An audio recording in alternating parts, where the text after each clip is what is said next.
सभी विद्यार्थियों को मेरा बहुत बहुत नमस्कार। मैं शिवम शर्मा एसआर कैंपस से एक बार फिर से आपके बीच में हूँ टेस्ट नंबर 10 का सॉल्यूशन लेकर। आप सभी जानते हैं हमने यूपी पेट परीक्षा को ध्यान में रखते हुए एक टेस्ट सीरीज़ चलाई हुई है और उसी टेस्ट सीरीज़ के टेस्ट नंबर 10 के जो 15 क्वेश्चन होते हैं उनका सॉल्यूशन लेकर मैं आपके बीच में हूँ।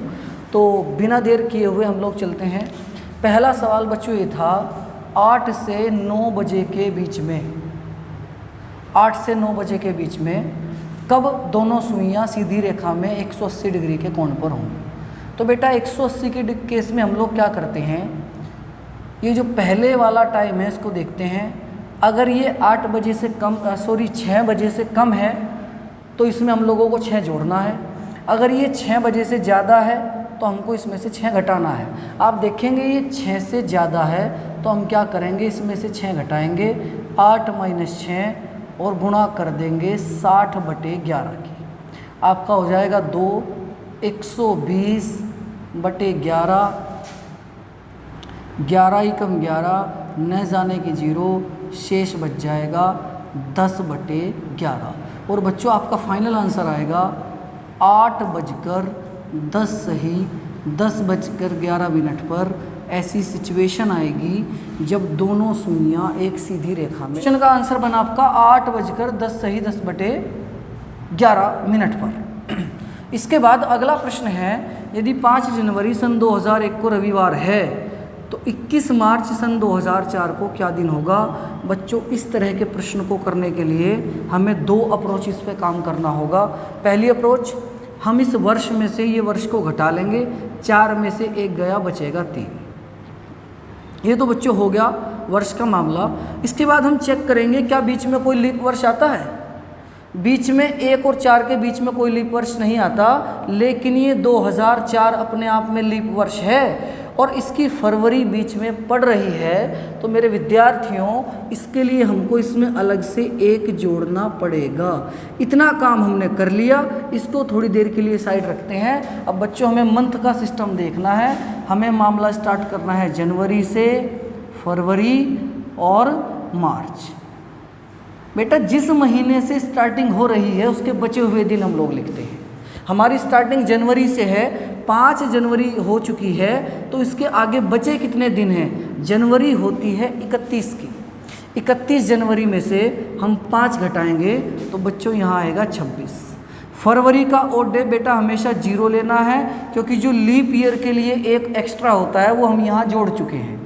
इसके बाद मार्च का बेटा जिस महीने का हमको निकालना होता है उसका जिस तारीख तक का निकालना होता है, हमको 21 तक का चाहिए तो हम यहाँ लिखेंगे 21। इनको जोड़ लेंगे, ये हो जाएगा 7, 4। इसको डिवाइड करेंगे 7 से, ये हो जाएगा आपका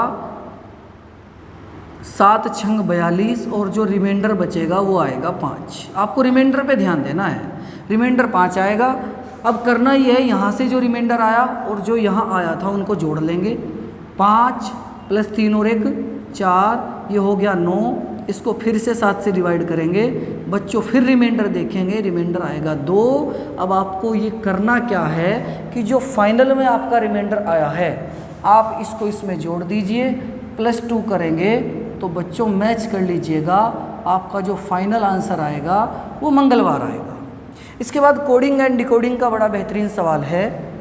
हुआ ये है कि यहाँ 3 लेटर हैं और यहाँ 6 लेटर हैं। इसका मतलब ये है कि एक लेटर की कोडिंग डबल से हुई है। ए की कोडिंग ई से भी हुई है और डब्लू से भी हुई है। अब अगर बच्चों हम इसका एनालिसिस करें, ए का नंबर होता है 1, ई का नंबर होता है 5 और डब्लू का नंबर होता है 23। बच्चों गौर देना,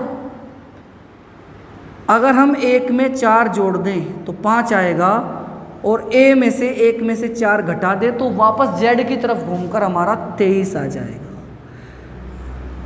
तो सिचुएशन मेरे बच्चों यह है कि एक लेटर की कोडिंग डबल लेटर से हुई है, एक बार उसमें 4 जोड़ा गया है और एक बार उसमें से 4 घटाया गया है। जैसे अगर हम यहाँ बात करें, जी का नंबर होता है 7, अगर हम इसमें एक बार 4 जोड़ देंगे तो ये बनेगा 11, अगर इसमें से 4 घटा देंगे ये बचेगा 3। ऐसे ही ओ की कोडिंग होती है 15, इसमें 4 जोड़ देंगे तो ये बनेगा 19 और 4 घटा देंगे तो बनेगा 11। टी की कोडिंग होती है 20, 4 जोड़ेंगे तो 24 और 4 घटाएंगे तो 16। एक काम कीजिए, इस वर्णमाला के अनुसार जो भी इनके लेटर रहे होंगे उसको हम लोग यहाँ लिख देते हैं।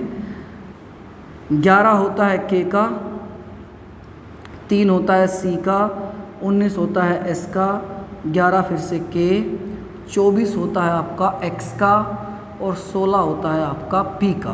तो आंसर बनेगा के सी एस के एक्स पी। उम्मीद है आपको समझ आया होगा। इसके बाद डियर स्टूडेंट्स, बड़ा ही एक पॉइंटों में है लेकिन इजी क्वेश्चन है, सीरीज का सवाल है। आप ध्यान से देखेंगे, यहाँ हमने जोड़ा है 0.5, यहाँ हमने जोड़ा है 0.6, यहाँ हमने जोड़ा है 0.7, तो यहाँ हम जोड़ेंगे 0.8। जब 0.8 जुड़ेगा तो ये 8 और 8 16, एक ये आएगा 7.6 आपका आंसर। अगला सवाल बच्चों रीजनिंग का क्लासिफिकेशन का है। बताइए इनमें अलग क्या है। मुझे लगता है ये सवाल मेरे बताने लायक नहीं है, इसका जवाब आप स्वयं ही ढूंढेंगे इनमें से कौन है जो अलग है। इसके बाद बच्चों हम आते हैं गणित के सवालों पर। बार थ्योरी का सवाल है, सीधे सीधे कर देंगे बच्चों। दशमलव के बाद जितने अंकों पर बार होता है उतने ही नीचे 9 आ जाएंगे, तो ये बनेगा 999। 3 से डिवाइड नहीं हो सकता, तो यही हमारा फाइनल आंसर बनेगा। इसके बाद बच्चों लैंग्वेज का सवाल है, मैंने शॉर्ट में यहाँ लिखा है, आप लोग समझ लें। 2 संख्याएं हैं, दोनों का योग 22 है। तो बच्चों मैंने माना जो संख्या है एक x है और एक y है, दोनों का जोड़ 22 दिया है बच्चों, तो x + y बराबर हमने लिख लिया 22। एक इक्वेशन हमें यहाँ से मिल गई। फिर हमको कहा कि एक संख्या का 5 गुना दूसरी संख्या के 6 गुना के बराबर है। हम ऐसा कह सकते हैं कि x का 5 गुना बराबर है y के 6 गुणे के। यहाँ से बच्चों अगर हम x/y निकालें तो यह आ जाएगा 5/6, यानी दोनों संख्याओं का अनुपात बच्चों हमारे सामने आ गया। ये 5 है और ये 6 है, तो अगर अनुपात में हम इनका जोड़ देखें तो 11 बैठता है। तो 11 रेशो वास्तविक जोड़ 22 है, बराबर रख देंगे 22 के। हमसे बड़ी संख्या पूछी है बच्चों, बड़ी संख्या हम निकाल देंगे 6 रेशो, छोटी संख्या आपसे पूछे तो निकाल देंगे 5 रेशो, और अगर आपसे दोनों का डिफरेंस पूछे तो निकालेंगे 1 रेशो। क्या बात आपको समझ पा रहे हो? तो देखिए ध्यान से, हमसे बड़ी संख्या पूछी है तो बच्चों 6 रेशो बराबर होगा 22 × 6/11, 11 दूनी 22, 6 दूनी बेटा आ जाएगा आपका 12। आंसर आप लोग मैच कर लेंगे। इसके बाद ये सवाल है बच्चों, इसमें वर्गांतर का फार्मूला पहले अंदर लगाएंगे। a + b a - b, 20 और 16 जोड़ेंगे 36 बनेगा, और 20 में से 16 घटाएंगे 4 बनेगा। 36 का रूट 6 आएगा, 4 का रूट 2 आएगा, फिर से बच्चों आपका आंसर 12 आ जाएगा। अगला सवाल बड़ा महत्वपूर्ण है, औसत से प्रश्न लिया गया है। इसमें आपसे कहा कि 25 वस्तुओं का औसत भार 50 किलो था। अगर 500 ग्राम की अगर एक वस्तु और नहीं आ जाए तो इनका औसत भार 500 ग्राम बढ़ जाता है। सवाल को दोबारा सुनिए। 25 वस्तुओं का औसत भार 50 किलो था, अगर एक नई वस्तु और आ जाए तो औसत भार 500 ग्राम बढ़ जाता है, तो वो जो नई वस्तु आई है उसका वजन बताइए कितना है। तो बच्चों इसका तरीका ये होता है कि जो आने वाली वस्तु है उसका जो वजन होगा वो होगा पुराना एवरेज प्लस, अब देखो 25 तो पहले ही थी, एक और आ गई तो अब वस्तुएं हो जाएंगी 26, और गुणा एवरेज में कितना परिवर्तन हुआ है, प्लस या माइनस जो भी। तो यहाँ हम करेंगे बच्चों, एवरेज था पहले 50 प्लस वस्तुएं अब हो गई हैं 26। एवरेज 500 ग्राम का मतलब होता है 0.5 किलो, यानी आधा किलो। हम इसको आधा किलो लिख सकते हैं 0.5। बच्चों जब गुणा करेंगे आएगा 50 + 13 और आपका आंसर हो जाएगा जो 50 + 13 आपका आंसर आ जाएगा। जो आने वाली वस्तु है उसका वजन था 63 किलो। उम्मीद है अगर आपने औसत चैप्टर पढ़ रखा है तो आपको इस प्रश्न में कोई दिक्कत नहीं आएगी। अगर नहीं पढ़ा है तो फिर थोड़ी समस्या आ सकती है। तो बेहतर ये होगा पहले आप औसत चैप्टर को डिटेल में पढ़िए, तब ये प्रश्न आप कर पाएंगे। इसके बाद बच्चों करनी से एक सवाल है। कुछ करनियाँ अगर आपको इस तरीके से प्लस में करके दे दी जाएं और आपसे पूछा जाए बताइए कौन सी बड़ी है या कौन सी छोटी, तो बच्चों इसका ढंग ये होता है, अगर बीच में प्लस का निशान है तो आप इनके आपस में गुणा कर लीजिए। 5 चौक 20, यह आएगा 18 में 10 की गुणा 180, यह आएगा 3 दूनी 6 60, और यह आएगा आपका 13 सत्ते 91। तो बच्चों आप देखिए इनमें सबसे बड़ा कौन सा नंबर आया है। आप कहेंगे सर 180 आया है, तो सबसे बड़ी संख्या ये होगी। अगर बाई चांस आपसे सबसे छोटी पूछी जाए तो सबसे छोटा नंबर 20 आया है, तो सबसे छोटी संख्या होगी √5 + √4। तो ये 10 प्रश्न बच्चों, 5 क्वेश्चन मैथ के, 5 क्वेश्चन रीजनिंग के, जो हमारा यूपी पैट का पैटर्न है, उन्हीं चैप्टर्स में से लिए गए हैं जो चैप्टर यूपी पैट के सिलेबस में दिए गए हैं। उम्मीद है आप लोग तैयारी कर रहे होंगे। बच्चों ये चींटी की चाल ही एक दिन आपको सफलता दिलाएगी। आप लोग ध्यान रखें, कई बच्चों को ऐसा लगता है सर इन 5-5 सवालों से क्या होने वाला है। अगर आज से हम बात करें, अगर आज से आपकी परीक्षा में बच्चों 15 दिन हैं, आप अगर ये 5-5 सवाल भी रोज़ करते हो तो आपके 75 सवाल रीजनिंग के तैयार होंगे और 75 सवाल गणित के तैयार होंगे, जो परीक्षा में एक अहम भूमिका निभाएंगे आपको सफलता दिलाने में। इसके बाद बच्चों आपके 5 सवाल हिंदी के हैं, जिनकी अगर हम बात करें,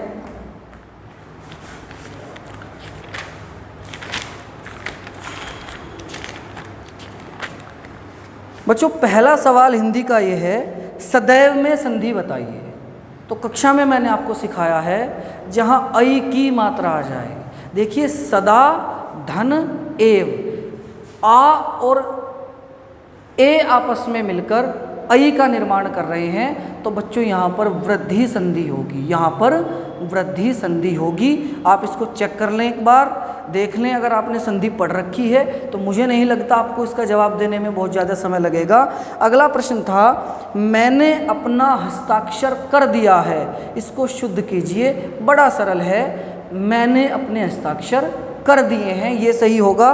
अगला था, एक लोकोक्ति को आपको पूरा करना था। ऐसे बड़े प्रश्न बच्चों बनते हैं कि एक मुहावरा आपको दे दिया, एक लोकोक्ति आपको दे दी और कह देगा इसको पूरा करो। तो जैसे यहाँ एक लोकोक्ति थी कि एक करेला, तो इसका पूरा बच्चों होगा एक करेला दूजा नीम चढ़ा।